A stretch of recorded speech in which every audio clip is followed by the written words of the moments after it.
Hej og velkommen til Sportszone podcast, hvor jeg er Dan Hansen, og jeg er den ene vært, sammen med min medvært August Willumsen, hvor vi er her for at snakke om alle ting fra livet til alle mulige forskellige sport, og så hovedsageligt dart, da vi begge to er dartspillere. Hej August. Hej Daniel. Fornøjelse at være med. Jo tak. Det er jo første episode, vi har her. Hvad siger vi til det? Er du klar til det? Jamen, ja, jeg er spændt på, hvad det kan blive til det her. Ja, det lyder jo godt. Skal vi... Nu er det jo første podcast, sådan. Vi skal have en god start her, tænker jeg. Så jeg Ja. tænker lidt, skal vi sådan lige introducere os selv til folk og sådan noget? Sådan. Folk kender jo os nok ikke. Nej, jamen, jeg kan da godt prøve at introducere lidt mig selv. Jamen, jeg hedder August Willumsen, jeg er 14 år gammel, og så bor jeg i Faxe Ladeplads. Så til daglig så spiller jeg dart, interesserer mig også for fodbold og golf også. Ja, og så sådan egentlig sport generelt. Så går jeg skal til at gå i 9. klasse. Ja. Ja, Hvad med dig, Daniel? spændende. Må vi høre Jamen, om dig? jeg hedder jo Dan Hansen. Kommer fra en lille by, der hedder Hejnsvig, omkring Grænsted-Billund-området. Så spiller jeg jo selv dart, ligesom dig. Det er jo der igennem, vi kender hinanden, ikke? Jo, det er rigtigt. Så jo, og så går jeg meget op i fodbold, og fodbold-golf spiller jeg også rigtig meget. Fordi at, det synes jeg bare er hyggeligt. Er du faktisk ikke lige nu? Er du ikke ude at spille fodbold lige nu, faktisk? Det er jeg faktisk. Har en fin fodboldgolfbane, så det er jo fedt. Ja, skud ud til Heinz fodbold. Men optager lige podcast, mens jeg gør det, jeg elsker. Ikke? Jo, det er fedt.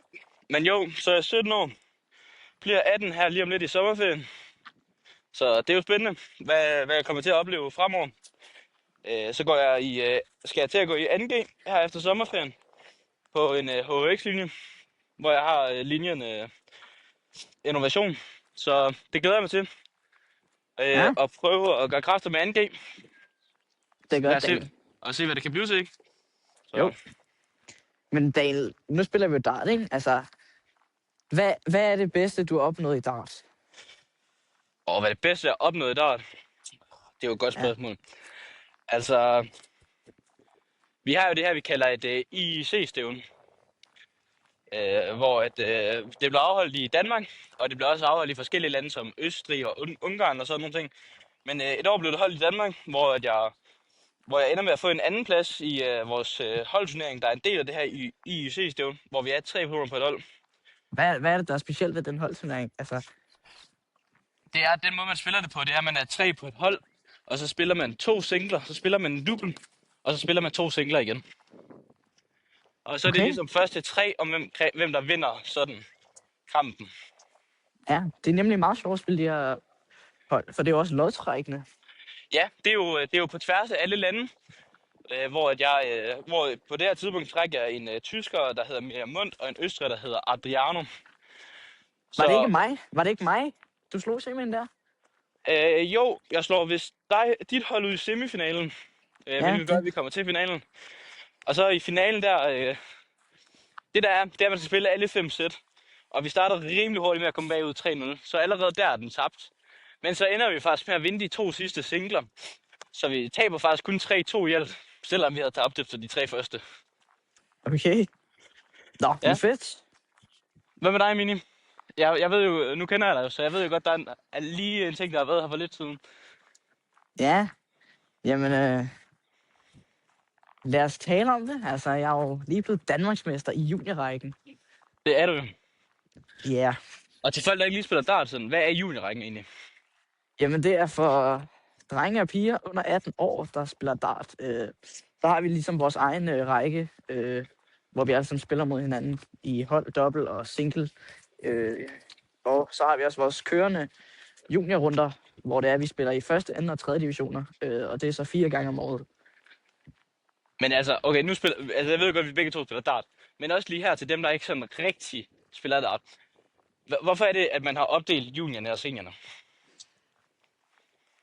Jamen altså, der er jo stor niveauforskel på junior og senior. Altså seniorerne, de har jo spillet dart meget længere, end juniorerne har. Og så er der jo også den her ret store aldersforskel. Hvis man for eksempel er 10 år og møder en eller anden, der er 60, ikke? Så det er jo ligesom for, at man har givet juniorne ligesom deres eget system, kan man sige. Ja, selvfølgelig. Og så er der også den her ting omkring alkohol, ikke? Det er også ret vigtigt at nævne. Ja, altså seniorne, de må jo drikke, og det er der også mange, der gør sig brug af ud til stævner. Og juniorne, de må jo selvfølgelig ikke drikke. Så ja, der er også stor forskel der. Ja, men det er jo stadigvæk, der er jo, altså, jeg synes jo stadigvæk, det er spændende at spille imod de her seniorer, sådan, selvom de drikker. Fordi jeg synes jo mest bare, det er sjovt.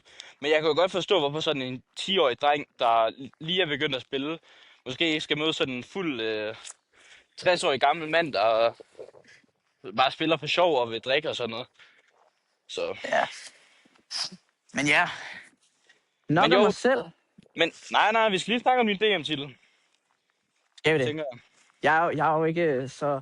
Jeg er jo lidt ydmyg, så jeg er jo ikke så meget for det, men lad os gøre det. Hvad er det noget nyt, du prøver her, fordi vi laver en podcast, eller hvad? Du plejer da ikke at være ydmyg. Hold okay. Ja. Men jo, din DM-titel. Hvordan i juniorrækken fungerer det jo på den måde, at man bliver jo teknisk set Danmarksmester ved at vinde på ranglisten. Altså den, der har flest point over hele året på den danske rangliste over forskellige stævner. Og det er jo, når vi snakker om det, så siger vi jo, at du er blevet Danmarksmester, og det er jo igennem ranglisten. Men vi havde jo også Danmarksmesterskabet, der er det største stævne i Danmark, hvor at i seniorrækken bliver senior jo kåret som Danmarksmester. Men du ender jo med at tage begge dele, ikke? Jo, jeg vandt både på ranglisten og på stævnet. Og det var jo sådan, at jeg havde en anden spiller, jeg dystede mod, han hedder Emil Troels fra Horsens Klub. Det var sådan, at med de point, vi havde vundet fra sidste års DM, og de point, vi havde imellem hinanden på ranglisten, så var det simpelthen den, der nåede længst til selve DM-stævnet, der ville så vinde Danmarksmesterskabet. Så vi kommer begge ud af puljen som etter, og så kommer vi begge til semifinalen, hvor det er, jeg så vinder 3-2, og han taber så 3-2. Så der var den ligesom afgjort. Så kunne jeg jo egentlig gå ind til finalen sådan rimelig uden noget presagtigt, og så gik jeg også hen og vandt den. Så, ja, altså du kan ligesom gå ind i det med viden om, okay, du er blevet Danmarksmester, du har fået titlen på ranglisten. Men det kan jo stadig godt være fedt at sådan tage turnering, der sådan plejede at være den, der bestemte Danmarksmesteren. Ja, selvfølgelig. Ja. Altså, man kan jo sige, hvis jeg ikke havde vundet det stævne der, kunne man så have kaldt sig selv for Danmarksmester? Og det er jo det, der er lidt diskussion om. Fordi teknisk set bliver Danmarksmesteren jo kåret ved ranglisten. Men der er jo mange juniorer, der er uenige om, at det skal gøres sådan her. Ja. Altså, og grunden til, at det faktisk kom, det var jo fordi i starten, der ikke var særlig mange piger, så de kunne ikke afholde deres egen turnering. Så at man ligesom valgte at lave det her på, at det var dem, der lå højst på ranglisten, så de også kunne få afgjort pigernes. Ja. Og så valgte de også at gøre det med drengene. Så. Og det er jo klart, fordi at, altså, man er jo nødt til at sige, at sandsynligheden er jo meget lille, og niveauforskel i drenge og piger i junior er jo også meget stor jo. Men altså, 1 ud af 1 million gange vil det jo nok ske, at en pige ender med at vinde DM. Og så, så var man jo nødt til at have den her regel her, for at sørge for, at det ikke kun var pigernes side, fordi hvis de vandt DM og sådan noget. Så derfor tror jeg, de lavede det på begge sider. Altså på det tidspunkt, der var der jo heller ikke særlig mange piger. Der er kommet flere piger siden, så man kunne jo godt sige, nu burde de godt kunne holde altså bare til DM deres eget mesterskab. Og, ja, og de er jo oppe på de der, er det... Altså jeg kan huske, at DM blev afholdt med 5 piger engang, hvor de spillede en pulje, og 4 af dem gik videre til knockouts. Ja. Så altså de er over 5 nu. Ja, er de ikke også ved at være over 8, tænker jeg? Jo, vi er i hvert fald deroppe omkring, og det er godt at se, at der også kommer flere piger til spillet. Ja. Men jeg tror også, at det vil give dem noget, fordi at for pigerne handler det jo meget om lodtrækning lige nu. Ja, altså man ser jo ikke rigtig nogen af dem noget særligt langt. Det er mest hvis de rører i B-rækken, at de når langt der. Så det er jo selvfølgelig fedt for dem, hvis de også kunne få deres egen turneringer nogle gange.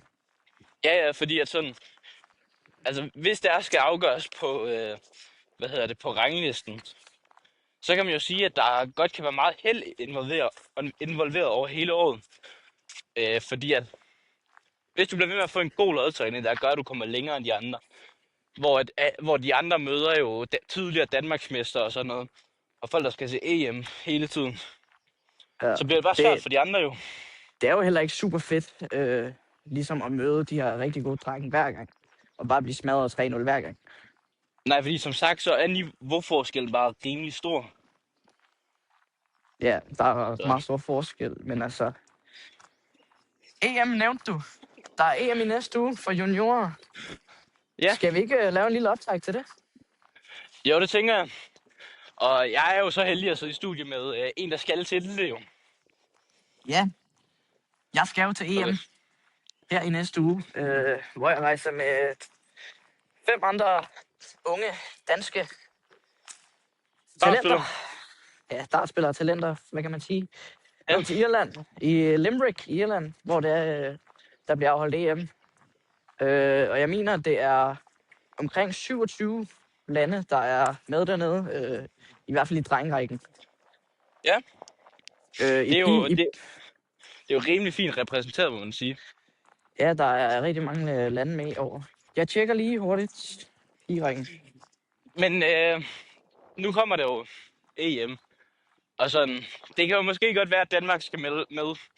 Men vil vi kategorisere Danmark som favoritter? Altså, nej, slet ikke. Altså, der er jo de her rigtig mange gode.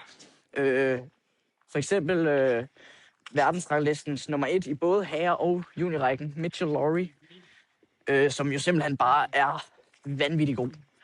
Og os danskere, vi kan jo ikke hamle op med det niveau, han har, eller nogle af de andre rigtig topspillere, for eksempel Owen Priceland, også fra Skotland, eller Kaya Basel fra England. Det er jo rigtig store topnavn, der er hernede. Så der er ikke så stor chance for, at Danmark kommer hjem med en guldmedalje. Men der er jo stadig, altså... Okay, ikke single i hvert fald. Altså, der er jo nok størst chance for, at vi i holdturneringen napper noget hjem. Men tror du virkelig, det er holdturneringen, hvor jeg har mest sandsynlighed for? Ja, altså... Vi så sidste år, der havde vi en Jakob Skovgaard med, der nåede kvartfinalen i singlerækken. I hans absolutte topform dengang. Der er nok ikke nogen af os, der lige ligger det på niveau, lige for tiden i hvert fald. Nej, kan du nok have ret i. Men altså, skal vi lige gå igennem, hvilke ting der er til EM? Fordi der er single, og så er der den her holdturnering, vi snakker om. Og holdturneringen fungerer jo sådan, at man er 4 spillere på et hold, fordi at det er de 4 drenge og 2 piger, vi sender afsted. Så de 4 drenge spiller den her holdturnering, hvor man spiller, er det 1 sæt ad gangen? Det er 1 sæt ad gangen, og så spiller man bedst af 17, altså først til 9 af de her 1-sætters. Ja. Og altså, du mener simpelthen, det er der, jeg har større chance. Er det fordi, at det der med det 1-sætter, og det er lidt mere... Det er nemmere at vinde 1 sæt, end det er at vinde 4 sæt, for eksempel, i streg mod en god spiller? Altså, ja, det er det jo nok også. Også fordi sådan... Det hold, vi har med... Jeg tænker, vi kan fungere sådan rimelig godt som et hold, og støtte hinanden godt, og sådan forskellige ting, hvor man måske kigger på nogle af de andre lande, som ikke gør det på udtalelser, som gør det på ranglisterne. Så der måske er, altså, nogle af dem snakker måske ikke så meget sammen, og sådan nogle forskellige ting. Så måske holderen, og også at det her med, at det ikke er et særligt sådan langt format i forhold til, at det kun er 1-sætters. Ja. Men jo, så er det jo også dubbel, og jeg tænker, her er det jo fint at sådan gå igennem, hvem er det, der skal med? Fordi det ene dubbelpar, det er jo dig, og det er jo sammen med Tristan. Tristan Mark, ja, fra Skive, Noble Dart Club, og så det andet drengepar, det er Gustav Karø fra Lido Dart Club i Horsens, ja. Og så er det Miki Johansen fra Hjørring Dart Club op ved Hjørring. Og så pigerne, der har vi Freja Gøl Næstved fra Gørslev Dart Club. Og så hun har skiftet til DK26. Nå, er det rigtigt? Undskyld, hun har skiftet til DK26 ind i Hvidovre. Og så er der Rebecca Christensen fra Maja Fjord Dart Club op ved Hobro. Ja. Så vi har faktisk et rigtig fint hold i år, synes jeg. Men altså, nu ser jeg jo dig og Tristan. Jeg ved jo godt, altså niveauet har jo været højere for jer begge to, vil jeg mene. Men jeg Ja, mener, men jeg tænker stadigvæk, at de er et godt doublepar. Jeg tænker, at det er det bedste doublepar, vi har sendt afsted i hvert fald ja, i år. altså, ja, altså, vi har jo nok ikke sådan vist de sådan højeste gennemsnit for tiden, men altså i forhold til, hvad vi sådan var på, altså vi er kommet bedre i form gennem året, mig og Tristan. Så jeg tænker godt, at vi kan have et fint run i dobbeltturneringen. Men tror du, det handler meget om lodtrækning, dobbeltturneringen? Om I skal nå langt, eller hvad? Altså, nu har jeg jo set puljen. Vi er sammen med et belgisk par og et islandsk par. Så jeg tænker, der er chancer for, at vi kan gå videre. Og så ja, derfra i knockout-fasen, så vil det jo nok være, om man møder en af de høje hold, de topholdene, eller man møder sådan nogle lidt mere, ja, kan man sige, mindre gode. Så ja, det er jo nok lodtrækning, der vil afgøre det. Ja. Men altså, nu tænker vi, der er større chancer i hold, ikke? Men er der chancer for, at I får noget med hjem? Altså, mener du det? Jeg tror på, at der er en chance, i hvert fald både i pigerækken og i drengerækken, at vi godt kan måske få en medalje med i en af turneringerne. Men det kræver jo selvfølgelig også, at vi alle sammen spiller godt, og at vi har en god holdånd, og at lodtrækningen, den er i vores vej. Ja, det er rigtigt. Jeg tænker bare mere på det sådan. Vi ser sidste år. Vi stiller med noget af det stærkeste, vi har gjort længe. Med dig, Tristan, Skovgaard og Løfgren. Hvor 3 af jer var i topform. Ja. Og Jamen ja, altså, altså, der sidste år, ender det jo var... ikke med at tage noget med hjem. Nej, altså vi er jo i hold, det var også der i holdturneringen, vi nok havde større chance sidste år, ligesom i år. Vi når en kvartfinale i holdturneringen sidste år, og taber kidnappen til Holland. Så ja, det er jo det samme punkt, vi har chancer for i år. Mener du alligevel, at de havde større chancer sidste år for hold? Altså, vi havde jo nok større chance sidste år, fordi at vi havde de her spillere, der var i Nej, topform. men jeg tænker i holdturneringen, fordi at I havde jo en Jakob Skovgaard med, og I havde en Sebastian Løfgren. Sebastian Løfgren var jo ikke helt i topform, men har jo præsteret på de her scener før. Ja, altså, han viser jo faktisk til at spille et rigtig godt EM dernede. Spiller nogle fine kampe og sådan forskellige ting. Så ja, altså, det var jo nok, ja, kan man sige, det var nok et bedre hold sidste år. Men jeg tænker, På altså, grund af, ja. altså det jeg vil komme ind på, det er jo, det var jo et rigtig godt. De 2 personer var jo et rigtig godt både dobbelthold og individuelle. Ja. Men altså, det var et godt hold, og I havde sidste år. Men altså, jeg vil sige, nu har jeg kritiseret lidt, været sådan lidt kritisk over for jer og sådan noget. Men altså, jeg vil lige sige, jeg tror jo godt på, at I kan. Altså, jeg siger bare også, at jeg ser ikke chancerne særlig høje. Fordi at det er virkelig stærk konkurrence. Det er jo Europas bedste lande, I kommer op imod. Hvor I stiller med deres bedste spillere. Ja, det er det jo. Altså, ja, der er jo chancer, men det er jo ikke de største chancer. Og vi kommer også derned for at få erfaring af at spille sådan en slutrunde der. Og ja, så må vi jo bare gøre vores bedste. Ja, men altså, I stiller jo også op med 2 debutanter i EM-VM-regi. Ja. Så vi må jo Jamen altså, se, hvad det kan gøres til i sidste ende. altså dem 2 debutanter, vi har med, nu har den ene af dem ikke spillet så meget i år, men af det, vi har set fra dem begge i år, så har de spillet noget rimelig solidt dart, så det kommer jo an på, det kommer ikke an på spillet, tror jeg. Altså, de spiller jo fint. Måske mere, ja, mindset, mentalitet, nervøsitet, og se om de kan holde til det dernede.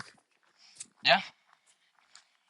Men Men altså, jeg er sikker på, at de nok skal klare det godt. ja, det tænker jeg også. Det er jo nogle af de stærkeste spillere, vi har med, vi sender afsted. Altså i hvert fald spillemæssigt lige nu, vil jeg jo nok sige, ikke? Ja, så... Men jeg kom lige tilbage fra... Jeg sagde jo, jeg lige vil finde ud af, hvor mange der var med i pigerækken. Der er 23 lande repræsenteret i pigerækken, og så er der 27 lande repræsenteret i drengerækken. Ja. Så rigtig mange lande i år, og det er godt at se. Ja. Men det er jo godt at høre, at I er klar og sådan noget. Jeg Ja, tænker, skal vi snakke lidt mere om DM i en helhed?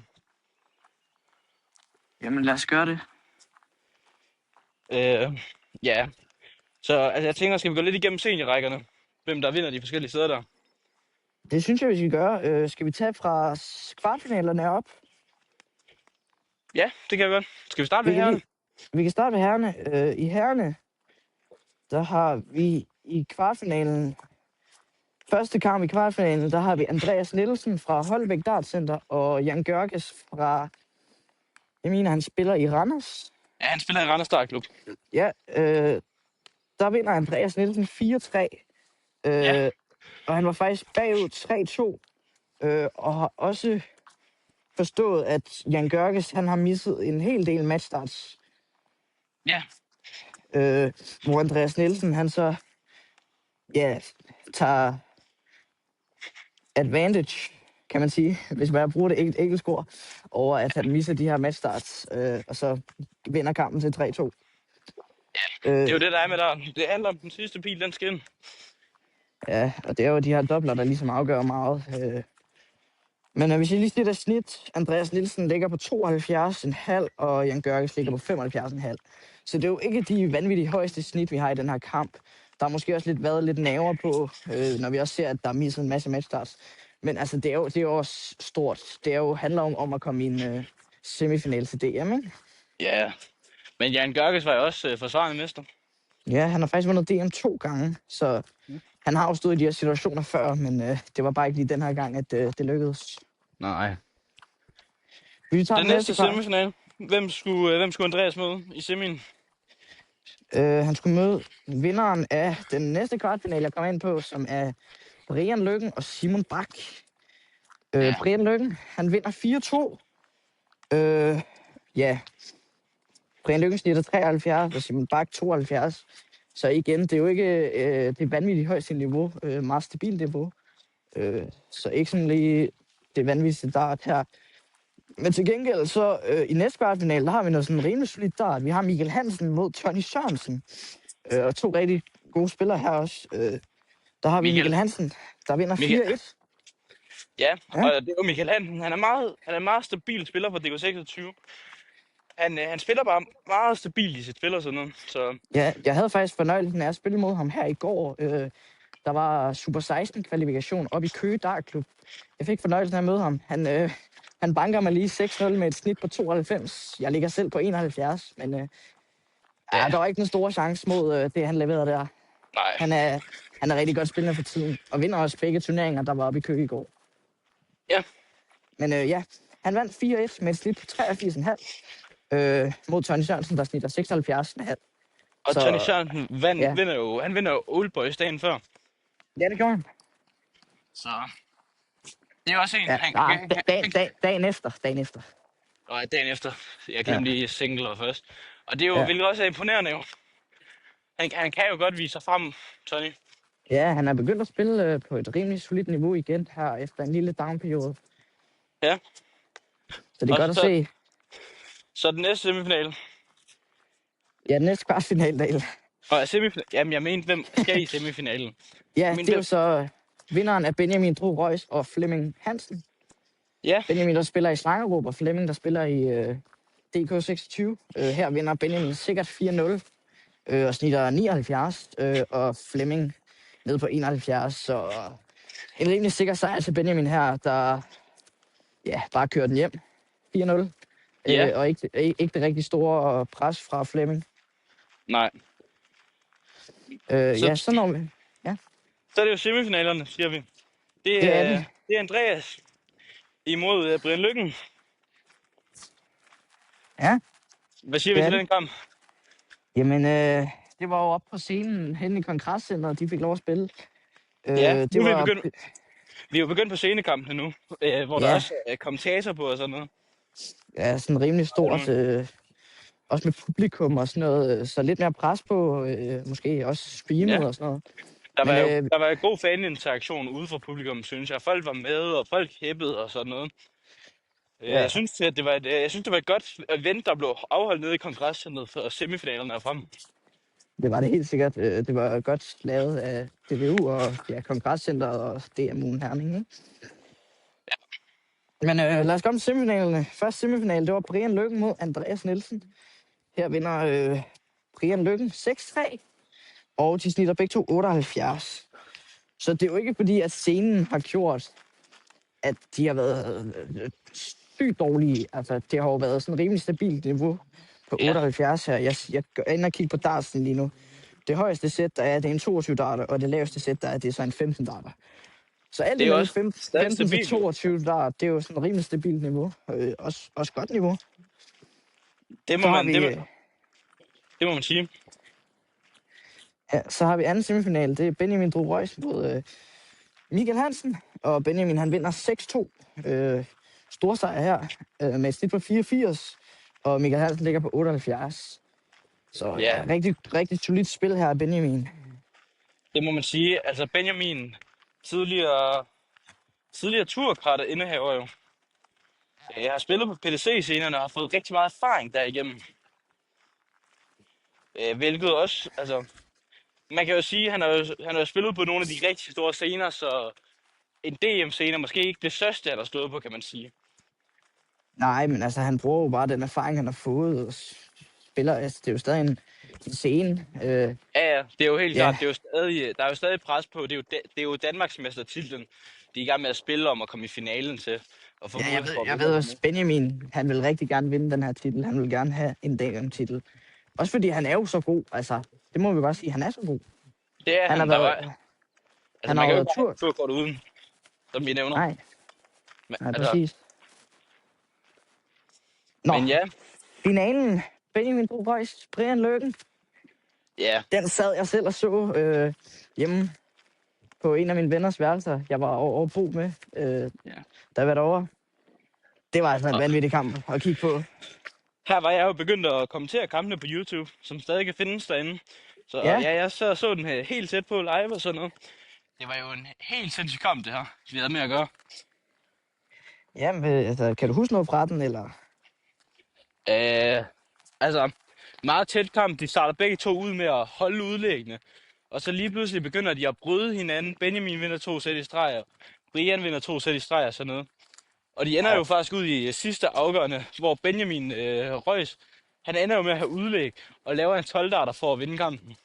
Ja, så hvis vi lige kommer igennem kampen her. De holdt udlæggende til 3-3. Så vinder Benjamin 2 lægs i træk til 5-3. Brian tager en tilbage til 5-4, og så tager Benjamin en til 6-4. Derefter så vinder Brian Lykken, laver han lige en 15 darter til 6-5. Og så næste sæt her, der viser Benjamin en masse matchstart for at vinde 7-5. Og så Brian, han vinder simpelthen sættet, så den står, hvad er det, 7-7? 6-6 må det være. Ja, 6-6, det var første 7, ikke? Så stod det 6-6. Ja, og så som du fortalte, så havde Benjamin udlæg og smed en 12-darter, også med en 180'er. Hvilket kræver jo, at hvis Brian skal have en chance for at vinde det sidste afgørende sæt her, så skal han jo lave en 9-darter. Ja, og det gjorde han ikke. Ja. Nej, det er man bare nødt til at sige. Men altså, hvis man kigger på snittene, nu ved jeg godt, snittene er jo ikke noget, der gør i forhold til resultatet her. Men altså, Benjamin, han ligger på 85, og Brian Lykken ligger på 73. Det er jo 12 imellem, og hvordan kan kampen være så tæt, når det er, at de ligger 12 fra hinanden i snit? Altså, det er jo det her med, at snittet betyder jo ikke så meget, fordi det handler jo bare om, du vinder sættene. Det er jo lige meget, om du laver en 9-darter, eller om du laver en 33-darter. Det tæller det samme i sidste ende alligevel jo. Ja, så, det er rigtigt. Altså, men det var også sådan, at Brian, da det var i nogle af Benjamins udlæg, der var han jo helt væk. Altså, jeg kigger her, et af sættene. Der snitter han 41, hvor Benjamin, han laver en 18-darter. Ja. Så han er jo engang på lukker og snitter alligevel kun 41. Så altså, det er jo det, der ender med at præge snittet i sidste ende. Det er jo det her med, at Brian Lykken, der er flere gange, hvor Benjamin har udlæg, hvor han slet ikke følger med. Og det er altså også nogle af de sæt, han vinder, hvor han leverer jo en 116 lukker. Er det til 6-5, tror jeg, han leverer en 116 lukker. Ja. Så han har de her rigtig vigtige lukker. Hvor Benjamin også står på dobbelt. Ja, og havde også misset et par dobbeltpile, jeg er ret sikker på. Ja. Men, Så men ja, altså, tillykke til Benjamin Drogøjs for at vinde den her Danmarks titel, og ja, skal vi ikke bare give Brian Lynge et klap på skulderen for at prøv at give det følge en med. chance og følge med mod en Ja, rigtig stærk Benjamin Drogøjs. Får han det må man alligevel sige. sådan ud i et afgørende lægs. Det er jo rigtig flot. Ja. Skal vi så tage damerækken? Jeg tænker godt, vi kan starte her fra semifinalen, hvor de var på scenen den her gang. Ja, lad os tage fra semifinalen op på scenen. Første semifinal, en rigtig god kamp her. Line Christiansen mod Michelle Merlit. 2 gode veninder. Ja, gode veninder, og de spiller også rigtig godt begge to. Men det er Line Christiansen, der kommer ud med en sejr på 4-1 og et snit på 67,5. Og Michelle Merlit ligger på 58, og Daniel 67,5. Er det godt i dameringen? Det vil jeg mene. Det er jo ikke... Altså, ja, man har jo set damerne sådan lidt højere, men det er ikke fordi, at gennemsnitsniveauet ligger på 67 langt fra. Altså, Ja, men en rigtig god kamp her, Line, som sikrer sig en finalplads. Mod vinderen af Melissa Drogøjs, Benjamin Drogøjs' søster, og ja. Maite Navamuel, den unge Maite, som også har klaret sig rigtig godt her Ja. i månederne op til DM. Men det bliver altså Melissa, der vinder 4-3. Hun snitter 60, og Maite 56. Så det var faktisk en rigtig god kamp her, en meget tæt kamp. Det var også, at Ja, hvad vil du sige? Sorry. ja, altså det var jo Melissa, hun kom foran 2-0. Maite, hun vinder så de næste 3. Og så vinder Melissa de sidste 2 for at kunne sikre sig en finalplads. Ja. Og man er bare nødt til at sige, når man kigger på den her kamp, der var jo en klar favorit. Og det er altså Maite Navamuel, der tidligere på året vinder J5, Jysk Fyns Mester, blev hun. Ja. Og så Melissa man har ikke rigtig set hende præstere her de sidste par år. Og så går hun altså ud og leverer hun vinder i hvert fald sin semifinal, så meget kan vi da fortælle indtil videre. Ja, men skal vi så ikke bare springe videre til finalen? Det kan vi godt. Og igen i finalen, vi kigger på Line og Melissa. Line, der altså sidste år får en anden plads til DM. Ja. Hun vil altså gerne ud af hatten, og jamen, det kunne man da se. 5-0 sejr til Line Christiansen over Melissa. Line snitter 57, og Melissa 55. Så det er jo ikke de vanvittige snit, men det er jo alligevel okay. Det er det. I forhold til, hvor de står henne. De står jo på Danmarks største scene, kan man jo godt sige. Altså, det er det største, du kan vinde af udelukkende dansk stævne. Og står foran en masse folk, der hæpper og sådan noget. Og Melissa, jeg kan jo tænke på, at hun har aldrig rigtig prøvet at stå i de her situationer. Så at bare komme hertil, det er jo helt vanvittigt. Og så Line, der står med nerverne fra sidste år, at hun taber finalen. Ja. Så altså, der var jo nerver for dem begge to her. Hvilket også er med til at præge snit, tror jeg. Ja, men altså, når man nu ser, at Line har vundet 5-0, så ligner det jo, at hun har jo domineret den her kamp. Men det var ikke rigtig sådan, det hun gjorde. Altså, hun vinder sættene i 26, 27, 26, 22 og 30. Og i de sæt, Melissa taber, der står hun på 24, 17, 40, 40 og 60. Så hun har jo stået på dobbelt og single til dobbelt lukninger, hvor hun så ikke får chancen, eller har misset. Så der var jo chancer. Ja. Og hvis man så kampen, så kunne man også se, at det er bare meget præg af, Melissa, hun har en rigtig god powerscoring. Hun kommer rigtig hurtigt under 300 og også 200 nogle gange. Men når hun kommer under de der 200-250, så begynder hun bare at ramme lidt flere singler, når hun skal rundt i forskellige singler til at lave nødspillet. Ja. Men Så. altså, ja, tillykke til Line Christiansen for at vinde Danmarksmesterskabet, og også stor cadeau til Melissa for at nå en finale. Det er rigtig flot. Det må man sige. Så Benjamin og Melissa, Danmarksmesterne i damer og herrer. Og så tænker jeg godt, vi lige hurtigt. Nej. Det var Line, der vandt for damerne. Det er ikke Line. Det var simpelthen Melissa. Nå, sorry, my bad. Benjamin og Line, der vinder dame og herre DM-titlerne. Og så til Arsenal havde vi også partneren. Start for de handicappede, hvis man skal sige det. Hvis de har nogle gåproblemer eller sådan noget. De spiller jo også. Skal vi bare lige tage finalen der, hvis det er? Jamen, skal vi også tage semi? Altså, der var faktisk 19 spillere med. Rigtig stærkt af parterne at komme til det med 19 spillere, synes jeg. Ja, fordi det har jo ikke været det mest frembrusende tilmeldinger, vi har set igennem året i dem. Normalvis er de også delt op i siddende og stående. Men det var det ikke jo. Det var det i hvert fald ikke til DM. Det mener jeg faktisk, at det var. Ikke til DM i år, der spillede siddende parter og stående parter sammen. Ja, det er også det, jeg mente, at de spillede sammen. Når jeg i år spillede de sammen, hvor at normalvis til alle stævner, der spiller de hver for sig, og har også deres individuelle ranglister. Ja. Men skal vi ikke tage semi først her? Jo, det kan vi godt. Vi har første semifinale, det var Tommy Bobby Silver Falk mod Peter Møller Nielsen. Nu ved jeg jo ikke så meget om parterne, så jeg ved ikke, hvor de spiller henne og sådan forskellige ting. Det kan være, du ved det.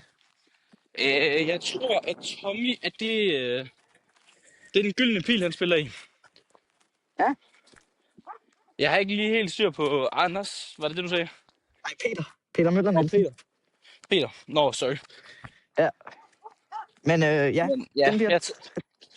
Tommy tror jeg er fra, den gyldne pil. Ja, okay. Men ja, Tommy Bobby Silver Falk, han vinder 3-0 over Peter Møller Nielsen med et snit på 53,5. Og Peter, han ligger på et snit på 50. Så det er jo egentlig okay start, vi har jo mere at gøre her. Det vil jeg sige, når vi kigger på, at det er parter, der spiller, fordi at det er jo ikke parter, hvor vi ser de helt højeste snit. Nej, altså de har jo også enten et fysisk handicap, eller noget med synet, eller et eller andet. Ja. Så det er jo lidt sværere for dem at spille, men altså, de spiller jo noget rigtig fint dart, hvis man går og kigger på dem. Det gør de. Altså, man er jo nødt til at sige, at vi har kun én parter, der sådan virkelig spiller stabilt godt, vil man sige. Jeg vil faktisk sige, at vi har 2, og de mødes faktisk også i den anden semifinale. Det er selvfølgelig rigtigt. Det er første divisionsspiller i hovedturneringen. Frank Larsen. Han spiller for Odin Starklub i Odense. Ja, han spiller første division. Det gør han. Og så er det fint dog. Torben Svensgaard. Ja. Jeg mener, han spiller i... Er det Centrum? Det kan godt være. Det er ikke lige det sjællandske, jeg er mest styr på. Nej, men han er fra Jylland, mener jeg. Nå ja, selvfølgelig. Jamen, nej, altså det er heller ikke parter, jeg ser mest. Nej, men... er nødt til at sige. Så lige hvor de spiller hen og sådan noget, det har jeg ikke helt styr på. Hvis vi har sagt nogle forkerte klubber, så må jeg lige undskylde derude, men... Ja, det er ikke lige noget, vi har sådan lige on the spot her. Det må vi kigge mere ind til de næste episoder, Daniel. Ja, det må vi. Have lidt mere styr på det, ikke? Jo. Men ja. Frank Larsen. Ja. Frank Larsen, Torben Svensgaard. Semifinale, det er altså klasse dart, vi har i den her. Frank Larsen, han vinder 3-1, har et snit på 71,5. Og Torben Svensgaard, han taber altså med et snit på 70. Hvor godt er det ved parterrækken at spille med de her gennemsnit? Det er jo rimelig imponerende. Vi har lige set den anden semifinale med 53 og 50. Så altså, at kan stå af snit 71 og 70, altså uden at træde nogen over tæerne, men med et handicap, så det er altså imponerende, vil jeg sige. Ja, det er meget imponerende. Ja. Men det var jo kun finalen, der blev spillet på scenen, var det ikke? Jo, det var det. Ja, der har vi så Frank Larsen mod Tommy Bobby Silver Falk. Og her vinder Frank Larsen altså 4-1 med et snit på 65,5. Og Tommy, han snitter altså 58 op på scenen. Så han hæver faktisk sit niveau fra gulvet til scenen, Tommy. Selvom han så taber 4-1 til en velspillende Frank Larsen. Det kan man jo sige. Og altså, det er også imponerende bare at stå der i sig selv. Og Frank, han har jo bare mere erfaring og spiller rigtig godt. Han deltog jo også til World Masters sidste år i Ungarn for parterspiller, hvor jeg mener, han går med medaljer. Enten noget tredjeplads, andenplads, begge dage, hvor han spiller single. Ja. Han forsvarer sin Danmarkstitel, Danmarksmesterskabstitel i parter. Ja, det gør han. Så men ja, meget flot erfaring. Det er meget flot af ham. Han selvfølgelig også flot af Tommy at nå finalen. Det er man jo også nødt til at sige. Men altså Frank Larsen, jeg er ret sikker på, at han ikke har tabt en turnering, han har deltaget i Danmark i år. Okay. hvilket er ret imponerende. Ja, også en rigtig, ja. Han er også en sød person at snakke med. Det er jo ikke lige så mange parter, jeg har snakket med, men Frank har jeg snakket lidt med. Også en sød person. Ja, Og det er de fleste startspillere jo også, ikke? Men altså, ja, ja. ja. Der er mange, der er klar på en lille snak, hvis det er. Selvom det er Danmarks bedste Benjamin, vil man jo sige. Ham kan man jo også fint snakke med. Han er også klar på det, altså. Ja. Altså, ja. Hvis der man er derude og har råd, eller nej. Ja, hvis man mangler et råd eller andet, så kan man finde de topspillerne ude af stævner. Ja, Så jeg er sikker på, at de gerne give råd, eller skrive til dem også. Altså. Ja, der er jo flere af dem, der er klar på at hjælpe folk og svare dig, hvis du skriver til dem og sådan noget. Så det vil jeg helt klart gøre. Altså give råd til folk at gøre, hvis det er, at de står og kigger på et eller andet. Ja. Men hvad siger vi til at gå lidt videre i teksten her, Mini? DM overstået her. DM overstået. Og nu har vi snakket om DM og EM. For er det en lille måneds tid siden eller sådan noget, var der jo World Cup of Darts. Ja, ikke mere end 3 uger. Men ja, der var World Cup of Darts. Det er jo den her dobbeltturnering, hvor det er, at der er en masse lande, der simpelthen spiller med deres 2 bedste spillere fra landet, og så spiller de en dobbeltturnering. Ja, det gør de. Danmark var også repræsenteret af Andreas Toft Jørgensen og Jonas Kraversen. Ja, og hvordan er det lige det blevet bestemt, at det er de 2 bedste? Ja, fordi vi har jo den her... Hvad siger du? Vi har jo den her Nordic Baltic Tour, hvor der er en masse events igennem året. Man samler point til den her rangliste, samlet rangliste, og så er det jo simpelthen de 2 bedste på den rangliste, der bliver valgt til at spille World Cup of Darts. Men altså, den her, det er jo en turnering, alle kan deltage i. Hvad med Benjamin for eksempel sidste år, hvor han havde jo turkortet og sådan noget, og spillede under den her union, der bestemmer hvem. Altså, er han så bare udelukket for at kunne spille, eller hvad? Nej, men han valgte selv ikke at deltage i nogle af de her turneringer i år. Så han har jo ikke haft muligheden for at kunne spille World Cup of Darts. Det kan man selvfølgelig sige. Men altså, han havde jo også travlt på PDC-scenen sidste år. Det kan godt være, at han lige over vil måske tage en lille slapper, tage ud til de danske stævner, og så sige, det var det. Ja, men sidste år, der spillede han jo også... Der spillede han det jo, fordi han lå højst. Han var den eneste dansker med turkort, så derfor blev han automatisk kvalificeret til det jo. Ja. Så det kan man jo sige. Ja. De starter jo, der er jo nogle 4 seedede nationer, som allerede er videre for puljespillet. Og så er der alle de andre nationer, som så er i et puljespil. 3-mandspuljer. 8 puljer er 3, ikke? Ja. Hvis vi starter med Danmark. Er det ikke 12 puljer, må jeg lige spørge om? Jo, det er det nok. 12 puljer, fordi så er der 16, der går videre. Ja, det er rigtigt. Fordi det er kun én på hver pulje, der går videre. Men Dan, vil du ikke lige tage os igennem, hvordan det gik Danmark? Ja, vi starter jo ud med at spille imod... det var... jeg kan ikke lige huske. Kan du huske det, Mini? Hvem startede vi med at spille imod? Jamen... Var det noget asiatisk, eller hvordan var det? Var det ikke noget Thailand eller sådan noget? Jo, var det ikke sådan noget? Og så... men vi kan jo sige, i hvert fald fra Danmarks synsvinkel, vi starter jo med at vinde den første kamp. Nej, det var Indien. Ja, det er rigtigt. Det var Indien. Nitin Kumar, som var med på det indiske hold, rigtig rutineret indisk spiller, som også har vundet ved World Championships her til år, eller sidste år. Ja. Så meget stærk spiller. Ja, han fandt bare ikke rigtig niveauet her ved World Cup of Darts. Nej. Men vi ender jo med at vinde den her kamp. Og vi ser jo et meget stærkt niveau fra begge spillere, vi har med fra Danmark. Danmark, de vinder 4-1 over Indien, så en rigtig solid sejr her til Danmark. Ja. God start også på turneringen. Og så skal vi møde Tjekkiet. Ja, de slog også Indien, så det var faktisk en ren, shootout for at komme med i knockout-runderne. Så den, der skulle vinde den tredje kamp her i puljen mellem Danmark og Tjekkiet, ender jo så med at komme til at gå videre. Ja. Og det, man kan jo stå og kigge med danske briller og sige, det var ikke den fedeste kamp at se.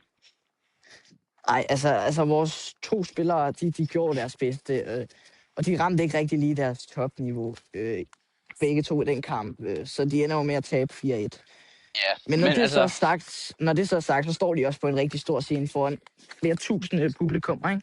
Og hele Danmark på deres skuldre, ikke? Så de gjorde det jo godt. Altså, det er man jo nødt til at sige.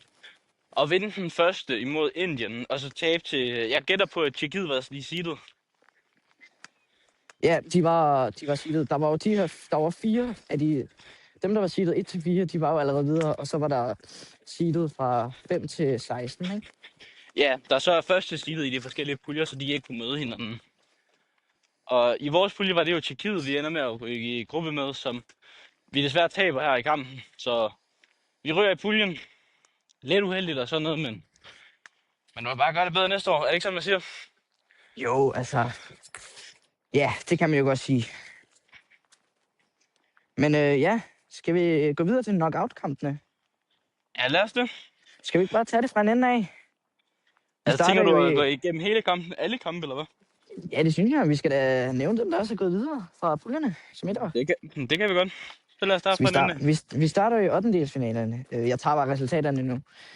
Det var så Irland mod Polen. Der vinder Irland 8-5.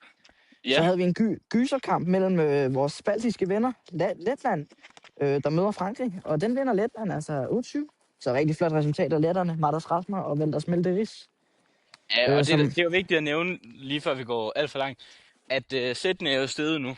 I puljerne var det jo bedste 7 for, at det blev lidt hurtigere, og de skulle færdiggøres. Nu er vi altså steget op til, hvad er det? Bedste 8.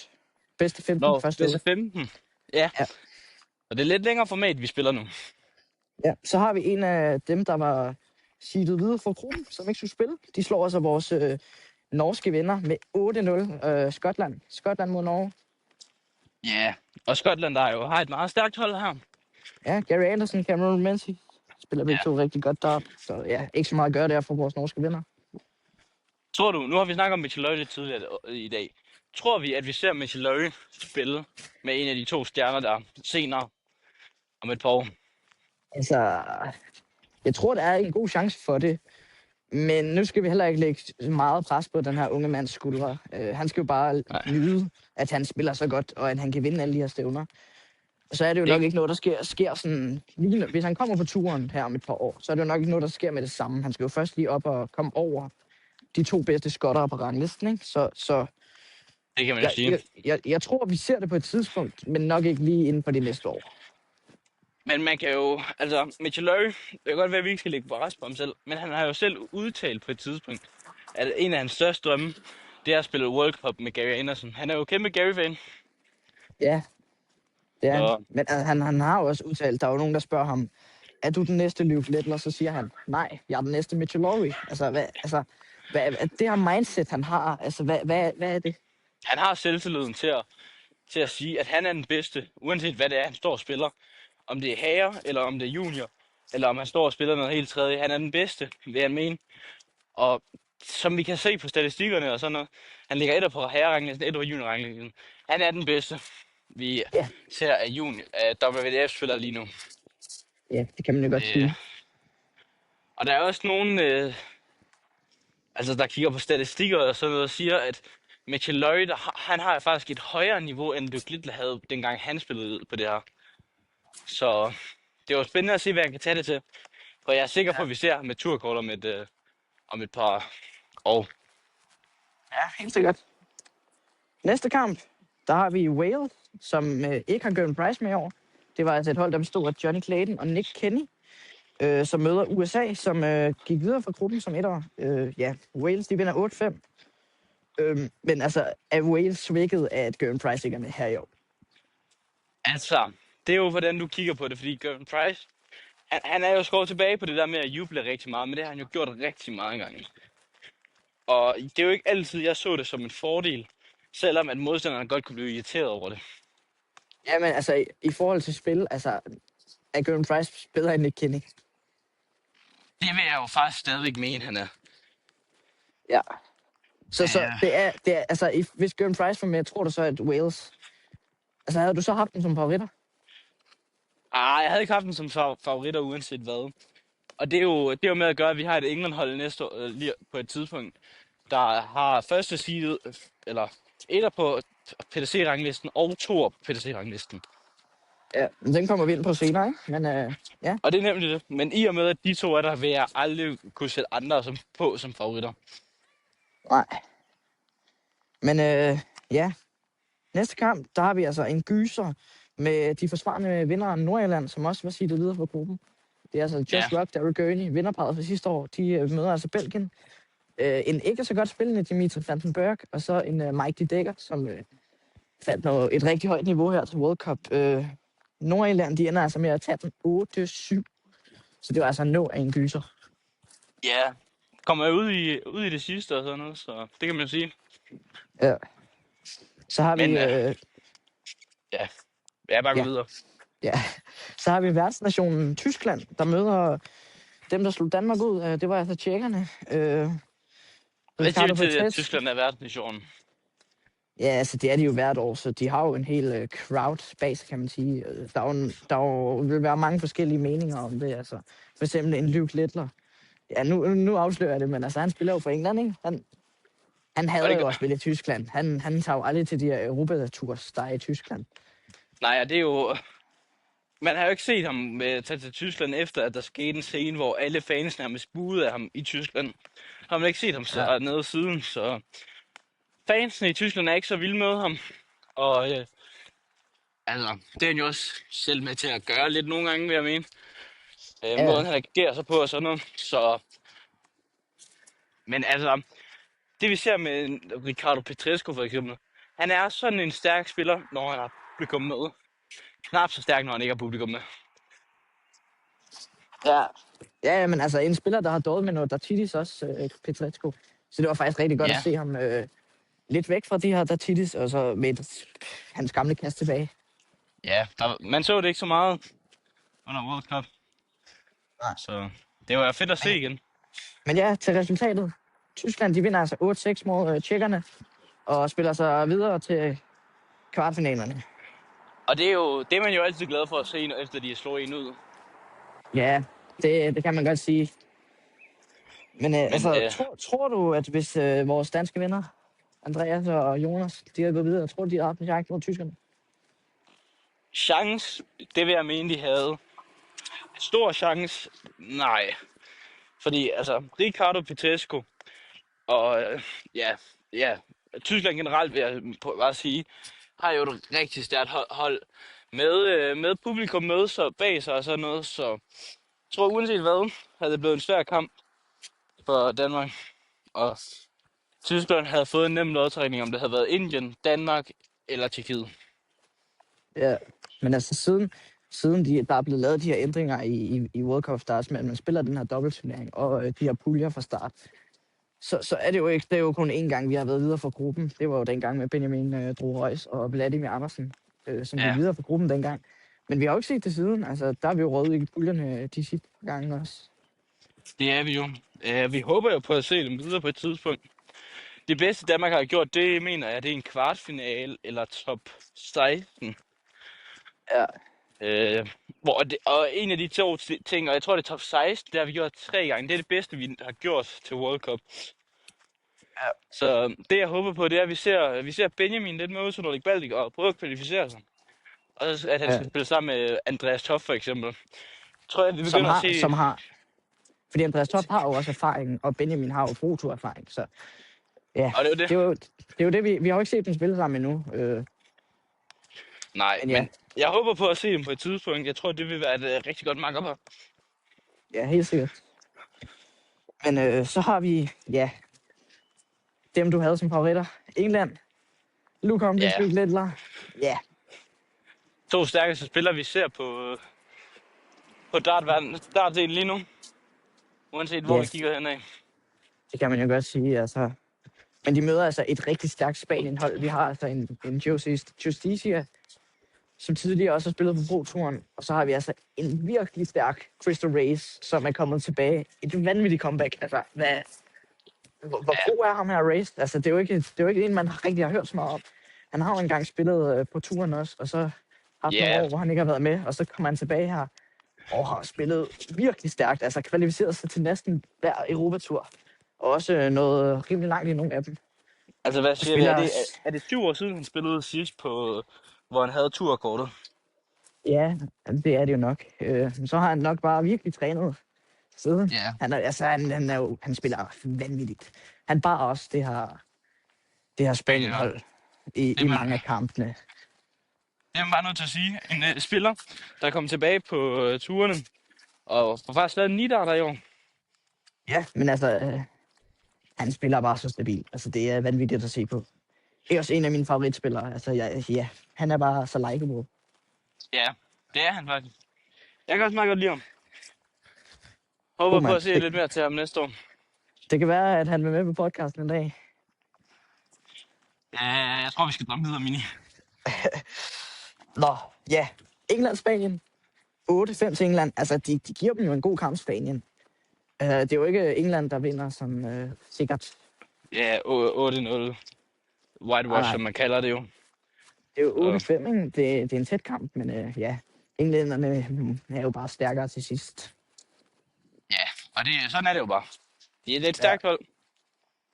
Ja, meget svært at slå i hvert fald, ikke?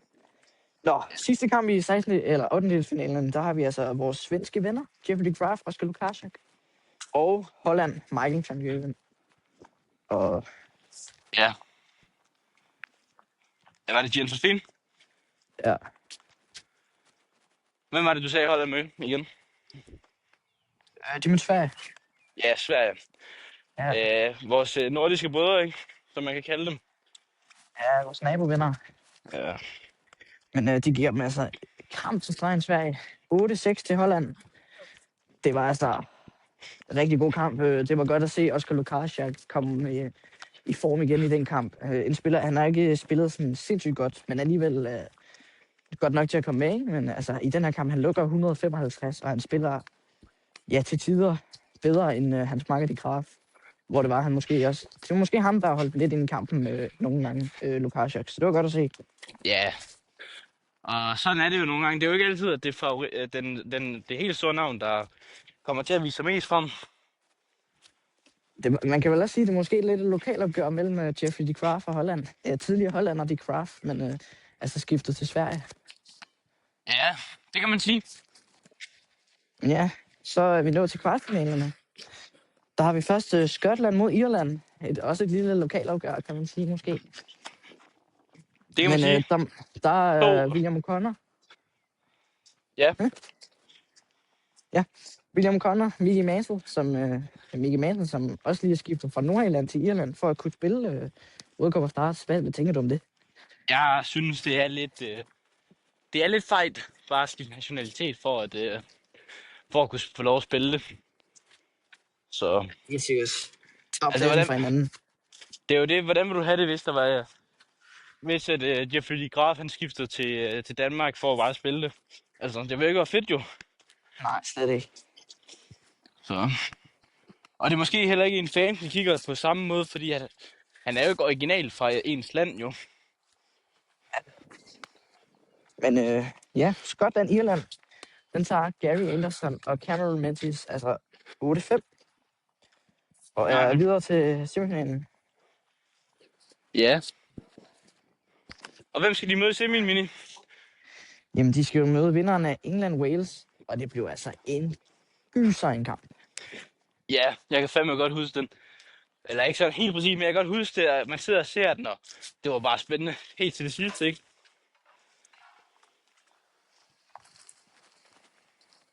Det var en god kamp. Så hvordan var det lige den anden igen, Mini? Jamen, altså, den blev jo 8-7 til England. Ja. Som sagt, helt ud til det sidste, ikke? Ja, Nick Kenny. Han viser i god form her. Laver en masse 180'er på de gode tidspunkter, og så Clayton er jo også med ham. de spillede godt sammen, og de gjorde jo alt hvad de kunne. Det er man nødt til at sige, og de kæmpede jo også. Det er man jo bare nødt til at sige. Helt til det sidste. Altså, hvis vi lige... det kan godt være, at Kenny, han ikke vil have, at vi nævner det her, men han står på 84 i de afgørende læg. Første bil så en single 20, så skal han over i single 14 for at få en people pulle. Men rammer simpelthen 11'eren og får ikke en 10 for at vinde kampen. Og så næste gang går England ind og lukker den 8-7. Ja. Hvad er det, I lukker der? Kan du huske det? Nej, ikke helt præcis. Var det ikke en af de højere? Jeg tror faktisk, at det var en af de lavere, hvis jeg husker Nå, det. tror du? Det kan godt være. Nå, så husker jeg det nok lidt forkert. Ja. Men hvad siger vi? Næste kamp, Henny? Ja, der har vi altså Nordirland mod vores baltiske venner. Letland, Martas Rasmer, Valdas Maldidis. De trækker dem altså ud i en 15-sætter. 8-7 til Nordirland. Og det var jo altså en vanvittig afslutning. Kan du huske, hvordan den sluttede? Ikke lige on top of my mind her. Eller skal jeg tage den? Du tager den bare. Det var sådan i de afgørende læg, at Letland, det er jo Valdas Maldidis, der virkelig stepper ind her for dem og laver nogle Ton Pluter og Martas Rasmer. Han er da også for erfaring og sådan noget, ikke? Men det var Valdas Maldidis, der trækker dem, vil jeg sige, i den her kamp. Ja, Nordirland spiller ned på 144. Det er Gurney, der efterlader Rock for 144. Og Rasmer, han efterlader... Jeg kan ikke huske, om det var Rasmer eller Maldidis, der efterladt Letland på 24. Men i hvert fald stod Letland på 24, og Nordirland på 144. Og så går Josh Rock ind, smed den første i triple 20. Jeg kan huske, jeg sad og så det. Jeg vidste bare, da den første stod i triple 20, så ville han også lukke den. Og det gjorde han. Han lukkede altså 144 for at holde Nordirland forsvarende titelliv i gang. Ja, det kan man sige. Han er også en stærk spiller. Han er rigtig god til triplerne, hvad man nødt til at sige. Hvor man nogle gange ser, det halter lidt for ham på doblerne. Ja, men altså i det her moment, der napper han den altså. Det gør han. Meget stærkt der, men ikke? Er man nødt til at sige. Det er jo godt. Altså det viser også bare, at han kan godt. Han har jo ikke rigtig vist, at han har spillet så godt den sidste tid. Nej, vi så ham jo i Premier League. Og det var jo ikke, fordi det var det kønneste, vi har set af ham. Nej, slet ikke. Altså han får en lead-darter i Premier League. Men det var nok også det eneste, der rigtig var at tage med fra den Premier League-kampagne. Ja, fordi det er jo ikke mange point, han ender med. Slet ikke. Nå, videre til Holland mod Tyskland. Det bliver altså en rimelig sikker sejr til Holland på 8-4 mod tyskerne. Ja, det kan man sige. Og 8-4, det lyder måske som en tæt kamp, men altså, når det er dubbelt, så alt kan ske, og 4 sæt er måske meget overkommelige at få, fordi man, altså, det handler jo ikke bare om en selv, det handler også om en medspiller, hvordan de spiller. Så i dubbelt synes jeg 8-4, det er en rimelig stabil sejr. Ja, helt sikkert. Så har vi den første semifinale. Det var England mod Skotland, og England, de smadrede altså bare Skotland 8-3. Der var ikke mange chancer, de havde den kamp. Nej. Det viser også kvaliteterne, når de to spillere spiller begge to godt, så er der ingen, der kan slå dem. Og det er man jo bare nødt til at sige. Og altså, det så vi jo ikke sidste år, hvor de røg ud i første runde. Og var det til, hvem var det, de røg ud? Kan du huske, hvad de røg ud til sidste år? Ja, det var tyskerne. Ja. Så der er man jo bare nødt til at sige, at de steppede op i år. I hvert fald gjort det bedre, end de gjorde sidste år, hvor de røg i første runde. Så, og det er vi jo glade for at se, altså. Ja, helt sikkert. Ja. Men ja, 8-3 til England. 8-3 til England, ja. Og de står også klar til finalen. Det gør de. Og hvem skal de møde, Mini? Jamen, de skal jo møde vinderen af de forsvarende mestre, Nordirland og Holland. Og det bliver altså en kæmpe sejr til Holland. 8-2. Det var altså ikke et ben, de fik der, de forsvarende mestre, som er ude til Nordirland. Nej, og det kan godt være, at jeg sagde det der med 8-4, ikke? Men når man har to så stærke spillere, ikke? Så er det altså bare muligt, når de er så stabile, at vinde de her store sejre. Ja, helt sikkert.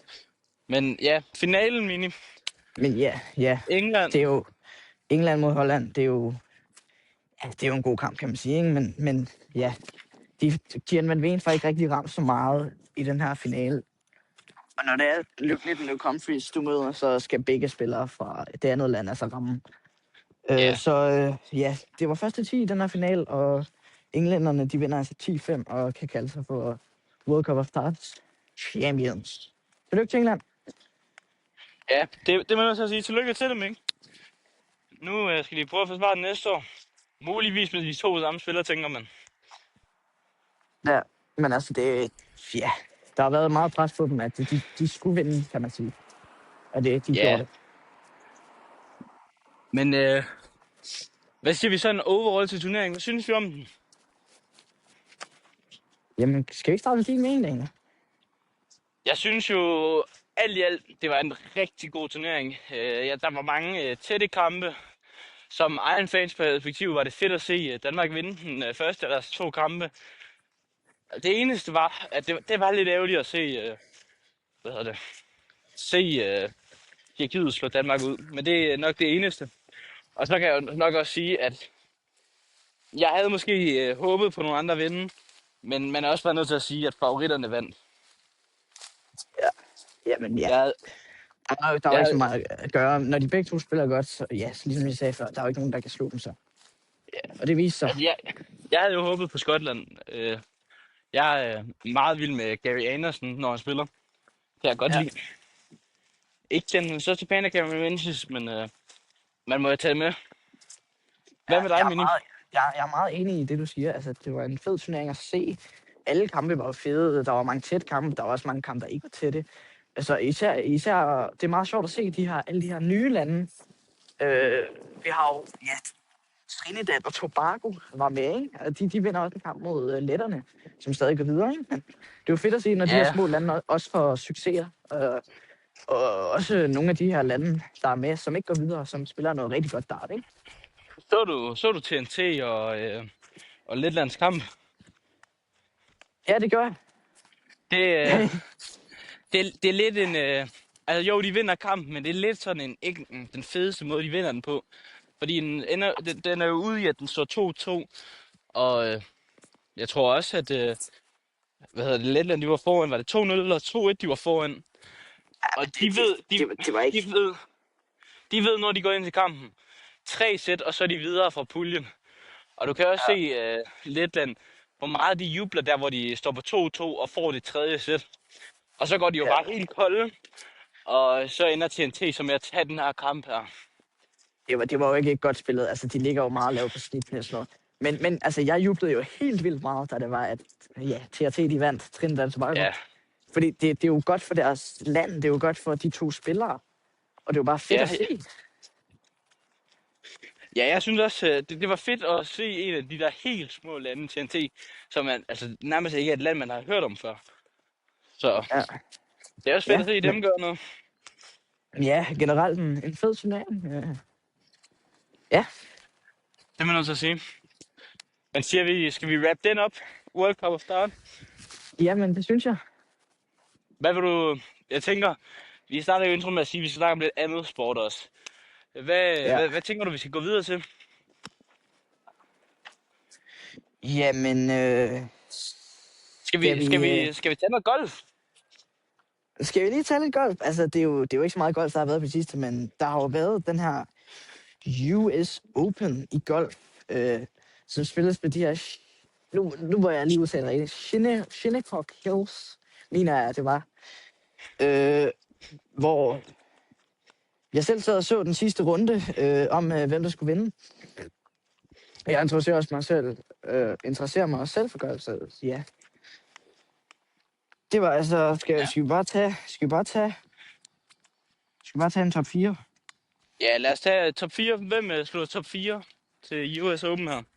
Der var faktisk 3 spillere, der slutter top 4. Det er verdensranglistens nummer 1, Scottie Scheffler. Og så er det Jay Poston og Kay Mitchell, som alle sammen slutter på even par, altså 0. Ja, og så har vi, de er alle sammen fra USA, hvis der var til nogen interesse. Ja. Så har vi T. Kim, ja, der står ikke deres fornavn. Han slutter nummer 3 fra Sydkorea med -1. Og Ja, Sam Burns og Winston Clark, som altså skal ud i, ja, kan man sige, det var de to, der lige til sidst stod med titlen. Sam Burns, han er sluttet nogle huller før Winston Clark i -3.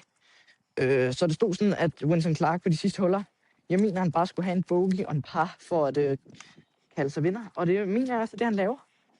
Så han slutter altså i -4, Winston Clark, og napper US Open sejren. ja. Altså nu interesserer jeg mig selv. Altså det er ikke lige fodbold, golf, jeg går mest op i. Men altså det her med, at de slutter på -4 og sådan noget, det er jo ikke, fordi det er sådan et imponerende tal, synes jeg. Nej, men det er jo også på grund af, altså, de her greens her, som det var, at der blev spillet på, de var meget, der var mange bakker på dem og sådan forskellige ting. Jeg sad og så nogle gange, når de skød deres skud ind mod green, og så bolden lander, så skulle den bare lige have, hvis den bare lige rullede lidt, så røg den simpelthen bare ned af greenen og ud i, ja, ned fra greenen. Altså, så skulle man jo så bruge et skud mere på en chipshot, hvor det var, man kunne have stået og puttet. Så det var rigtig mange gange af de her, hvor bolden simpelthen rullede ned af greenen, og også gør det sværere for spillerne. Men er det normalt, at den ikke, man ikke ligger mere i minus, eller er det meget normalt at ligge -4? Altså for nogle er det jo meget normalt, men når man ser de her spillere, der plejer at vinde, der plejer de jo at ligge i lidt større minus. Så ja, det jeg mener, det er jo nok, at de her greens har været lidt svære at spille på end andre steder. Ja. Men også til skuddet til Winston Clark, der vinder, fordi altså, der har været lidt kontroversitet med ham. I forhold til, at han har opført sig lidt dårligt nogle gange, når han har været ude at spille de her golfturneringer. Så selv på hjemmebane, så står... han spillede den sidste runde sammen med Scottie Scheffler, som jeg nævnte før, der blev nummer 4, også fra USA. Ja, så alle den publikum, der står og kigger på, man skal jo selvfølgelig være stille, når det er, der bliver skudt og sådan noget. Men hver gang han lavede et dårligt skud, eller sådan noget, et dårligt skud, så jublede de alle sammen, fordi de simpelthen ikke kunne lide ham. De jublede imod ham. Og hver gang han lavede et godt skud. Ja, simpelthen. Og hver gang der var et godt skud, så var de bare stille. Ja. Så ja, det var sgu lidt ærgerligt, synes jeg. Altså, man sidder og ser på, altså, det er jo ikke fedt for ham. Og golfsporten, at der er nogen, der ligesom hæpper imod en. Det er jo en gentleman-sport, og det er jo ikke så fedt af dem, der står og kigger på. Altså hvis vi skal sammenligne til noget af det, vi kender bedst, altså dart, det er jo heller ikke fedt at se publikum stå og buge og fløjte, mens at de står og spiller jo. Bare fordi de ikke lige kan lide en af spillerne. Men altså, det er jo lidt mere normalt i dart end golf at gøre. Og det er det jo, fordi at altså golf, det er jo meget stille for publikum. Man hører ikke så meget fra dem. Nej. Så. Og så det var, ja, jeg synes jo, det var lidt synd for Winston Clark, der vinder at sidde og se på. Ja. De simpelthen hæpper imod. Men altså, grunden til at spurgte om det her med -4, det var ikke så meget. Det var, altså, vi kan lige hurtigt gå over det, for jeg kan ikke lige helt huske alle vinderne og sådan noget. Men altså, der var jo EM i fodboldgolf i Tjekkiet her for 2 uger siden. Og hvad jeg lige kan huske sådan på stående fod, det er jo, at vi har en Bo Christiansen, der får en anden plads i Old Boys. Altså, det er dansker? Ja, en dansker, der hedder Bo Christiansen, der får en anden plads i Old Boys. Så det er jo, det kan man jo sige, det er jo imponerende. Det er jo flot af ham og sådan noget. Og så mener jeg, at vi havde 2 damedobler, en på anden pladsen og en på tredje pladsen i damedubbel. Okay, det er flot. Men for at komme tilbage til det, jeg nævnte, det her med -4. Altså, dubbel i fodboldgolf er jo ikke det helt nemmeste, synes jeg, fordi at det er jo sådan, man bytter til at skyde hele tiden. Og der er vinderne i dubbel, i herredubbel. På 2 runder, 36 huller spillet, ender de altså i -72, er jeg ret sikker på. Okay. Hvilket jo er rimelig imponerende, skal man sige. Måske, ja, det var, hvad hedder det, 54 huller og ender på -72. Men det er jo, altså, det er noget mere. Må jeg gerne spørge, hvordan kan man, altså, så de har virkelig bare været gode? Altså, så hvis det har været en par 4, så har de fået 2 rigtig mange gange, eller hvad? Ja, og det der, altså 36 huller lyder ikke helt sandsynligt. Jeg tror mere på, at det er 54 huller. At det er mig, der bare lige husker lidt forkert. Men gået i minus 72 eller sådan noget. Ja, Og det er okay, jo, men det er jo, altså, det er det jo, er det jo er jo rigtig rimelig, flot. altså det er rimelig stabilt, du skal spille for at komme så meget i minus. Ja, helt sikkert. Altså, skud til vores danske venner her, der laver et godt EM i fodbold. Ja, det er man jo nødt til at sige. Men ja, Men skal vi ikke... Er der mere at sige om fodboldgolfen? nej, ikke lige her på stående fod. Nej, jamen skal vi så ikke runde golf af? Nu var det ikke lige så meget, vi havde den her gang om golfen, men det tænker jeg, det er, vi får lidt mere om, når der har været lidt flere turneringer. Ja, og snakke om andre sportsgrene. Ja, Hvad vil folk sådan høre lidt om? Så skal vi nok prøve at research, se lidt sport og sådan noget.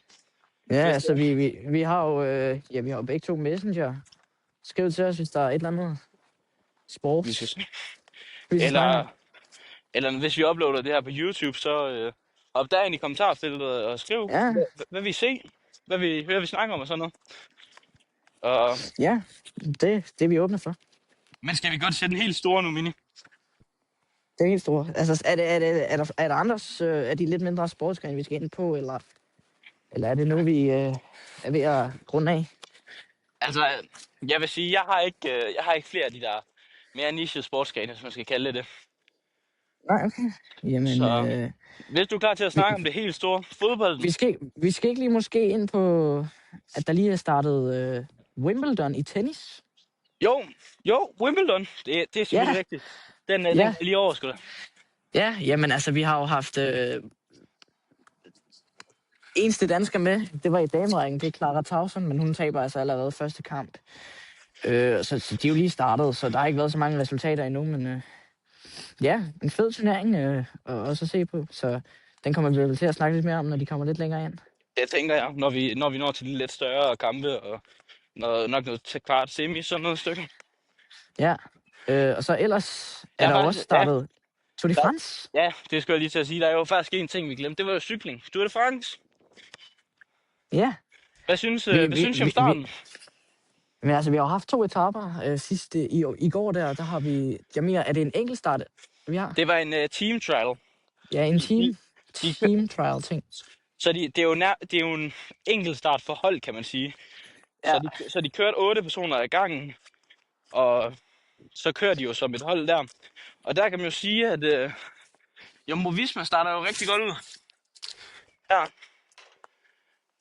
ja, vi har jo cykelrytteren Garner, som er med på en af de første hold, der kører, og ligger så på førstepladsen i rimelig lang tid. Og Tadej Pogacars hold i UAE, de kører jo også, og cirka de her 4 sekunder langsommere end Garner, så det var jo tæt på. Men så kommer Jumbo Visma altså ud og kører. Og der ser vi altså Vingegaard køre en flot etape. Ender på at køre 12 sekunder bedre end Tadej Pogacar, og 8 sekunder bedre end Garner, er jeg ret sikker på. Og ja, ender med at vinde den første. Ja, det var rigtig fedt at se Vingegaard få en god start i det årets Tour de France her. I hvert fald i første etape, så det var godt. Og så i dag, der har vi jo haft en normal etape. Lidt fladere, altså der var stadig bakker og sådan noget. Men det var altså Ja, det var en Pogacar. Det var det ikke var, Pogacar, der vandt, men det var hans teammate, der vandt. ja, Hvor Pogacar, han kunne godt have vundet, men han vælger altså på linjen ikke at sprinte den ind og få en anden plads og lade hans teammate vinde. Og ikke vælge at tage de ekstra sekunder på at komme op på Vingegaard. hvorfor tror du, han gør det her? Nå, nu kan jeg lige sige, at det var Del Toro, der vandt i dag. Ja, det Ja, tror men jeg. ja, Hvorfor tror du, han gør det her, Pogacar? jamen jeg tror, at jeg tror ikke, han i år er så meget efter at vinde de her etaper. Jeg tror mere, han vil vinde den samlet, og jeg tror også, han selv synes, han har en god chance for at vinde de her. Så jeg tror ikke, at de ekstra sekunder, han misser i dag, vil gøre det helt store for selve samlet. Så kan man sige, at det er uheldigt, hvis vi står på sidste etapedag, og det er jo de her 5 sekunder, eller hvad det lige er, der gør det. Ja, selvfølgelig. Men det vil jo sige, hvis vi får lov at se Vingegaard køre i gul igen i morgen. Det gør vi. Han beholder altså Den samlede førsteplads her, Vingegaard. Han har 6 sekunder ned til Pogačar og 15 ned til Evenepoel. Ja. Men skal vi lige tage samlet top 10 af Tour de France her, indtil videre af de første 2 etaper? Det kan vi godt. På en 10. plads, der har vi Piddock fra Pinarello Pro Cycling Team. Og så har vi på 9. plads Lipovic fra Red Bull Horror Hans Grohe. Ja. Så har vi 8. plads Martinez fra Bahrain Victorious. Gregory på en 7. plads fra Groupama United. Saxes på en 6. plads med det Salaton Team. Og en 5. plads har vi Ayuso på Little Trek. Og så har vi så ham, der vandt etappen i dag, Del Toro, på en 4. plads fra Team Emirates UAE. 3. pladsen, som jeg sagde før, Evenepoel fra Red Bull. Og så 2. pladsen Pogačar fra UAE. Og så Vingegaard fra Team Visma på en 1. plads. Ja, så... Og hvad siger vi, hvor tæt står det imellem 1. til 10. pladsen? Der er 1 minut ned til 10. pladsen. Ja, så imellem 0 og 1 minut i den her. Ja. Så det er jo ikke, det er jo ikke det helt store til at starte med her. Der er muligheder. Det er jo senere hen, tror jeg, vi kommer til at se resultaterne, hvordan det udfolder sig. Ja. Jeg tror det vi kan se indtil videre, det er meget visende, at Vingegaard og Pogačar jo i front og sådan noget. Men man kan jo ikke helt stole på, at det sådan er, det slutter endnu. Nej, men altså, det er en god start, vi har fået indtil videre på årets Tour de France, vil jeg sige. Ja, det må man. Det glæder mig til at se videre på det. Ja. Men ja, skal vi så ikke gå videre til fodbold? Det tænker jeg. Og vi kan jo sige, at lige her, nu mens vi sidder og optager, så spiller Brasilien Norge lige nu. 36 minutter spillet, og den står jo stadig 0-0. Ja, det er jo også en rigtig god kamp, jeg har her. 2 hold, der måske matcher hinanden sådan lige for tiden rimelig godt. Ja, altså det er målfarlige Norge her med Haaland som på toppen, og Martin Ødegaard som captain og sådan spiller der omkring. Der er rigtig store talenter her i Norges trup, synes jeg. Og så, og så Brasilien, der bare har den her erfaring, og de her verdenskendte spillere, de står og stiller op med. Så ja. Den står i 0-0 lige nu. Har vi en prediction på kampen, Mini? Ja, men jeg tror faktisk, den kunne godt ende med at blive uafgjort, og så gå ud i noget forlænget, og måske en straffesparkskonkurrence. Hvor når jeg tænker, Norge tager den. Ja, jeg tror, min holdning det er, jeg tror, at bliver der straffe, så tror jeg altså, at Brasilien er skarpe, fordi jeg ser, at de har flere individuelle talenter. Ja, helt sikkert. Så, men jeg tror også godt, den point nu er gjort, og så enten ser jeg et mål fra Norge i forlænget, eller ser jeg den gå i straffe, og Brasilien vinder den. Jeg ser ikke Brasilien score åbent spil her. Nej. Okay. Ja. Men tænker du ikke bare, at vi skal igennem noget puljespil og noget knockout, eller er det kun knockouten, eller? Jeg tænker, jeg vil også gerne lige ind og se lidt af kampen, ikke? Så jeg tænker lige, skal vi bare gå hurtigt igennem knockouten? Hvad ender de af sådan noget? Jo, jamen, jo, det kan vi godt. Hvad siger vi, hvor vil vi starte fra? Vil vi bare starte fra en ende af? Top 16, skal vi starte med, hvem der er i round of 16, eller hvordan vil du gøre det? Vil du starte med runde 32? Jamen, jeg skal ikke bare gøre det. Har du fundet dem frem? Jeg har fundet dem her. Ja, og jeg tænker bare, at vi starter fra toppen af. Ja, lad os gøre. Okay. Jeg tænker, jeg tager den fra toppen af bracketen, og ikke hvad tidspunkt kampen er blevet spillet på, bare lige. Ja. Så vi starter med Tyskland og Paraguay. Jeg kan ikke finde noget at udtale det. Paraguay. Ja, Paraguay. Det er sådan, man udtaler det. Ender 1-1, Mini. Ja, den går jo i straffe. Ja, og det gør den. Og jeg synes, det var en meget skuffende straffesparksfinale. Det var ikke, der var ikke nogen, der leverede det sådan helt store niveau. Nej, altså tyskerne, det er jo ham her, Paraguays målmand Riel. Han napper over 2 ud af de 5 straffespark her. Og Paraguay faktisk står med 2 matchbold til sidst. Og Neuer redder en af dem, og den anden bliver sendt forbi. Så de lever lidt endnu, Tyskland, men så går... Jonathan så går de så... Han går så ind og... Skyder den til månen. Skyder den til Mars. Ja, og så går Paraguay ind og afgør den og vinder den på straffe. Ja, fra José Canale, Ja, der får det afgjort. ja. Men det var Men det var ja, jo spændende final, det var jo en spændende straffesparkskonkurrence, men jeg er nødt til at sige, at Paraguay, jeg kan stadig ikke sige det, kommer foran 3-2, og så Voldemar, der misser, og så kan Paraguay jo afgøre det her. Ender med at misse, så er det Amiri, der gør det til 3-3, og så Paraguay, der igen kan færdiggøre det her og få den til 4-3, men misser igen, og så Jonathan Tah, der skyder den til månen, hvilket var lidt ærgerligt at se, fordi jeg havde faktisk håbet på at se Tyskland gå længere. ja, Selvom historien med Paraguay er jo et fedt det her med, at det er et underdog-hold, der kommer og slår et kæmpe nation som Tyskland. ja, men altså, ja, Tyskland, de havde jo et godt hold, men de spillede bare ikke godt. Nej, Altså, underpræsteret. det, ja, altså, men man kan jo også sige, måske, altså, det er jo fedt nok at se underdog-holdet Paraguay gå videre, men med al respekt for Paraguay, så for fodboldens skyld havde det måske været bedre, at Tyskland går videre og får den her kamp med franskmændene. Og det er også sådan, jeg ser det i sidste ende. Men skal vi så tage den næste kamp, der hedder Frankrig, hvor Frankrig spiller mod Sverige? Ja, nu har jeg vel allerede... Ja, du har jo afslået det. 3-0 til Frankrig. Ender med at slå de svenske brødre markant fint her. Og Ja, Mbappe med 2 basser i kampen. En brace for ham. ja, altså, ja, han har spillet virkelig godt ved den her slutrunde. Har steppet godt op for Frankrig og scoret nogle fine mål, så det er godt. Det er man nødt til at sige. Meget stabil spiller han er. Selvom det er jo ikke fordi, at man kalder ham diktatoren af både Frankrig og Real Madrid. Og det er jo ikke fordi, Real Madrid har gjort det sådan vanvittigt godt.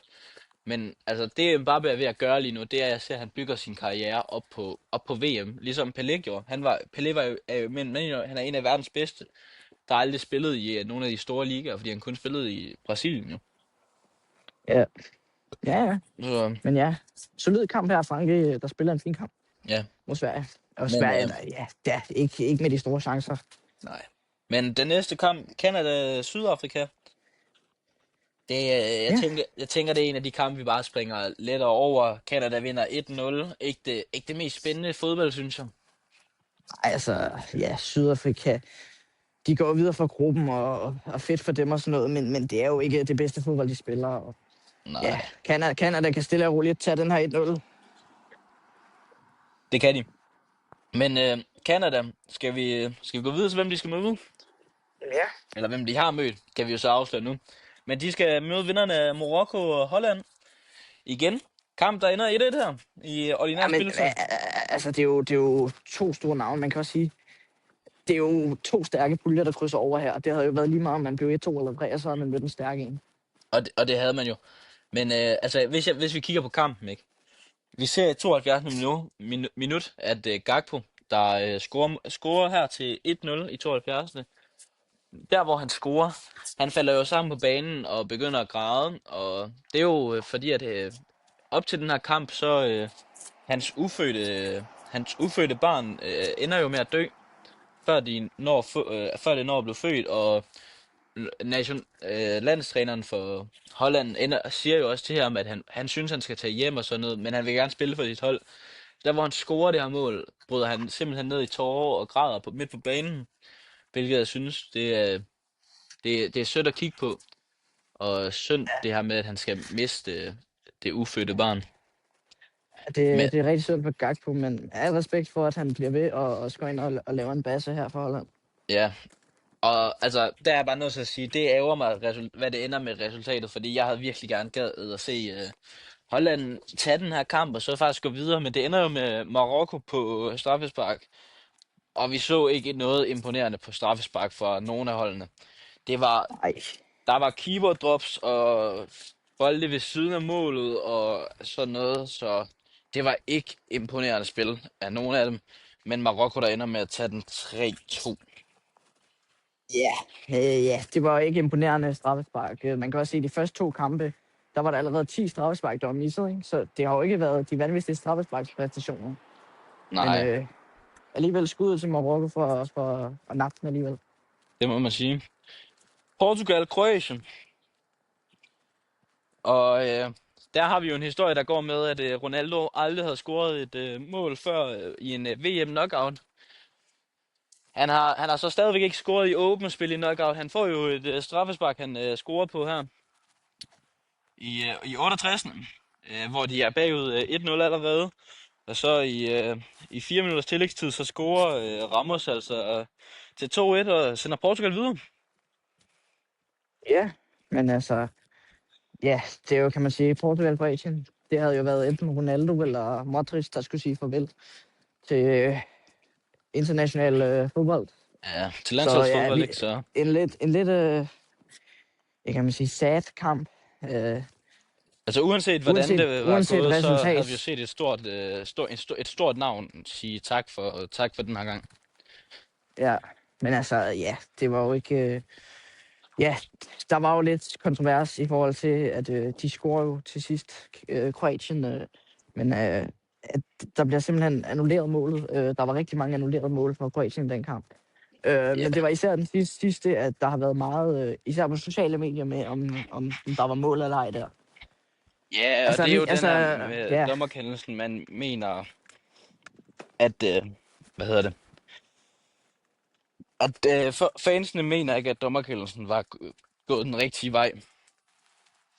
nej, det kan man jo godt sige, men altså, det er jo rutinerede dommere, der sidder ude i varerummet og har jo kigget den igennem et godt stykke tid, og så må man jo bare acceptere det, de kommer frem til. Ja, og det er jo det. Og nogle gange, godt være det rutinerede dommer, men man ser jo alligevel dommer være nødt til at komme ud efter kampe og sige undskyld, altså. Ja, men altså, ja. Men sådan er det jo. Alle kan jo lave Det fejl er, og sådan noget. men altså, nu kan man også kigge på det sådan, hvis det var, at der var blevet givet mål, så havde Portugal jo også været utilfreds med det. Og det kan man jo sige, altså uanset hvordan det var gået, var det jo nogle utilfredse fans. Så. Men ja, tillykke til Portugal for at gå videre og holde håbene levende for Ronaldo. Ja, næste kamp, Spanien-Østrig. Meget sikker sejr her for Spanien. 3-0. Ja, der var ikke det helt store fra Østrig. De havde ikke Nej, rigtig nogen chancer, og ja, Spanien spillede bare godt. det gjorde de. Det kan man ikke løbe omkring. Ja, nej. Og altså Spanien, det store hold her, en af favoritterne til at vinde VM, men vil man måske sige, går jeg bare ind og viser klasse og viser, hvordan det skal gøres. Helt sikkert. Men Portugal og Spanien ender jo som jeg skal mod hinanden. Og så kigger vi på den næste, USA og Bosnien. Ja. Jamen altså, ja. Hvad var det, den blev derinde? 2-0 til, Ja, til USA. 2-0 til USA. Ja, Men jeg synes faktisk virkelig, at USA har spillet noget godt fodbold ved det her EM. Især i puljen også, men også i den her kamp. Altså, de har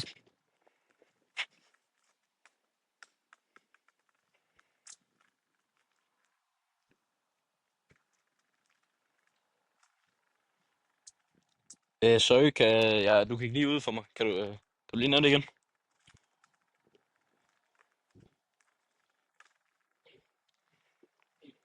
Ja, hvad siger du? De spiller godt. Altså jeg vil sige, jeg har ikke set den her kamp.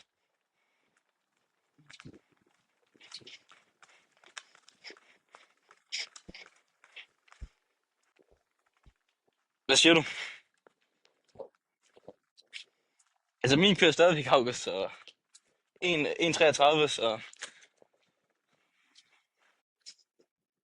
det er fint. Men lad os lige tage den her. USA i Bosnien.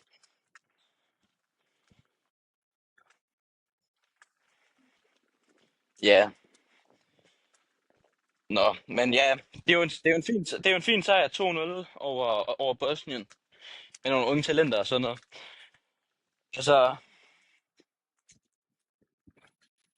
ja,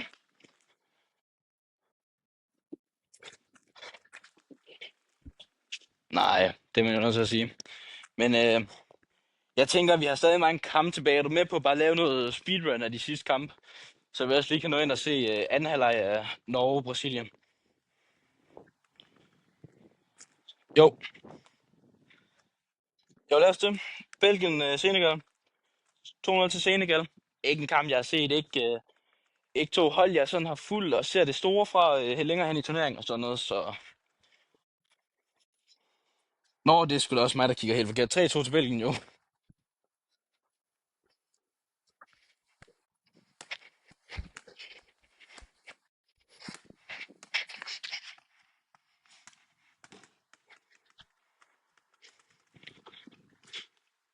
Ja, og det er jo en stærk præstation. Altså, det er man jo nødt til at sige, uanset hvad. Ikke en kamp, jeg har set. Altså, det er ikke to hold, jeg ser det store fra senere hen.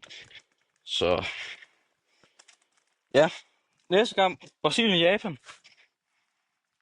2-1 til Brasilien. Kom med.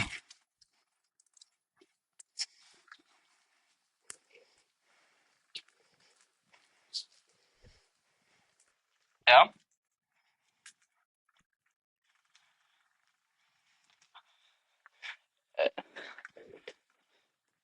Lige med Brasiliens fans, så er det måske ikke lige den bedste away-ticket, der kommer til at købe. Eller, altså, hvor man sidder ved det andet hold, mener jeg. Så, ja, det er jo ikke fordi, det ender ud i noget slagsmål eller sådan noget. Nå. Ivory Coast og Norge. Hvad siger vi?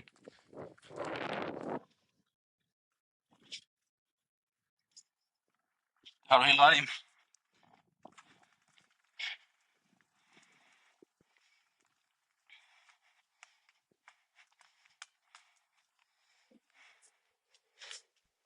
Ja, det er jo det, er jo det vi ser.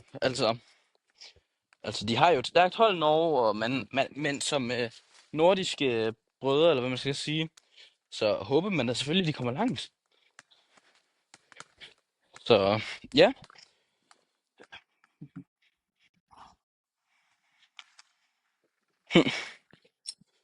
simpelthen. Men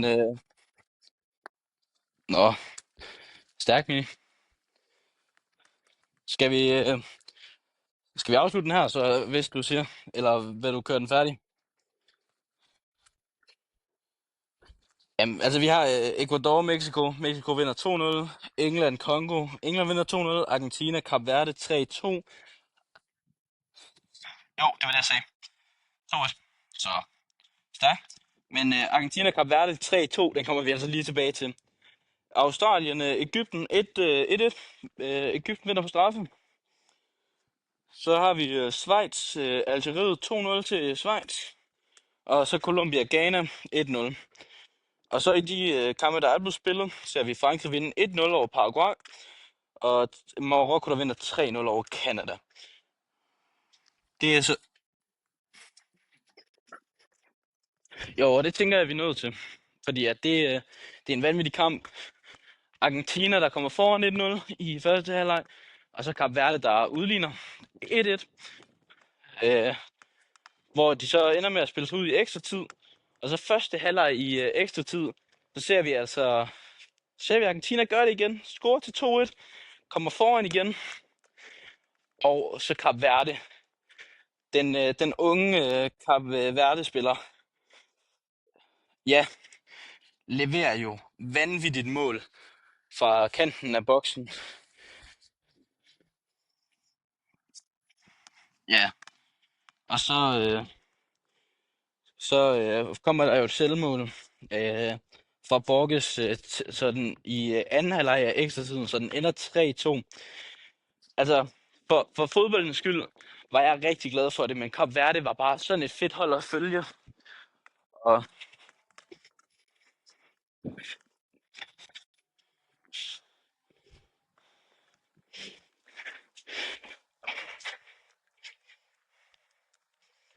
ja, og man kan jo sige, at Kap Verde er det eneste VM-hold til at til at være ubesejret.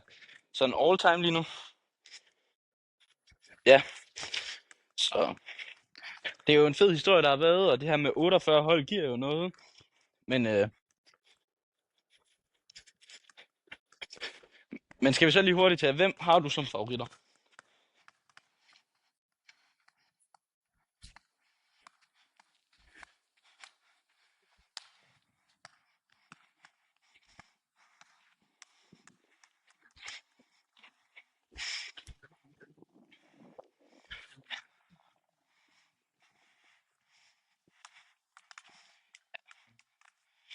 Altså, altså det der er, det er, vi har ikke set så meget fra Spanien, men vi har jo også set, at de godt kan. Og så har vi Argentina, et meget stærkt hold, men altså man skal heller ikke glemme Frankrig. de har gjort det godt indtil videre, så jeg ser en af de tre vinde den.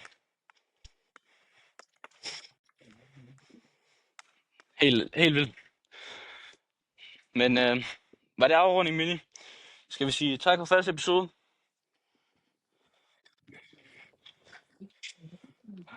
Ja, så kan vi lige sige, kom on Norge. Vi hæver på jer. Vind den her. Kan vi se. Så kan vi se meget dumme ud om 45 minutter. Men jeg vil sige tak for første episode. Tak fordi du gad at være med, Mini. Hey. Ja, det tænker jeg. Og hvornår tænker vi det bliver? Fordi at du skal jo se hjem, så jeg tænker måske lidt efter det.